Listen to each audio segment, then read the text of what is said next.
This video we are going to see about the installation of PostgreSQL. First, let's go to the official website of Postgres. Click on the download link which is available at the top.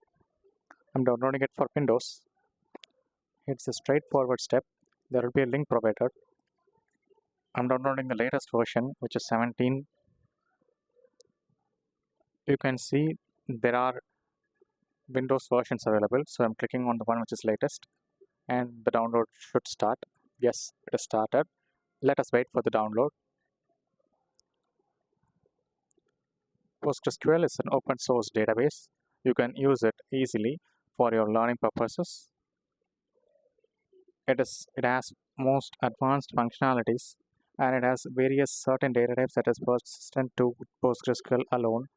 And the database is also quite simple and easy to learn and install.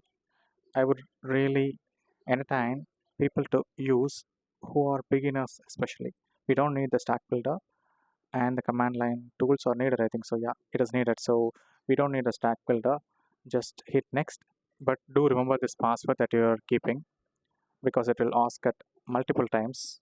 So it is installing on a port and yeah, the installation is done. Now search for pgadmin4.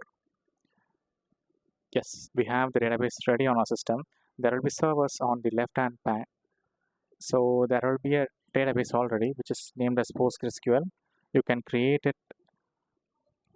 Yeah, you can see the list of the tables under schemas, but we don't have anything. So what I'll just do, I'll just create a table using the query. So I'm creating a table for the infant records. Now the table is created. When we hit the refresh, we can see the tables listed under. Now what we'll do, we'll just see the properties of the table. We get a clean UI of all the columns that are being listed with the data types, constraints and everything. So now we'll just handle a simple operation. We'll just rename the table. We don't need records at the end of the table. We'll just keep it as infants. So we have the alter table query here. Alter table, table name followed by rename to and then the other name. Yeah. Okay, we have to select the query. Now when I give the properties, you can see at the top the table name is changed to infants. Yes, done. So next we will try to insert a record, but not through the query. Now we will try with the GUI. So there are 0 records, right? Yes. So now we will add a record through the GUI itself. Now you can see it is very much easy to insert the data. I have given dummy data for most of the things. Yeah, hit OK and then the save button.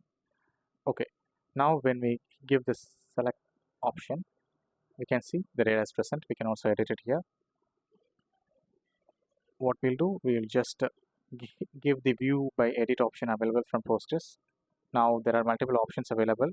We see the properties and we'll also open the ER diagram for the table which we have created. It is automatically generated by PostgreSQL, which is very much easy. That's all for now. We will see in another video about the details.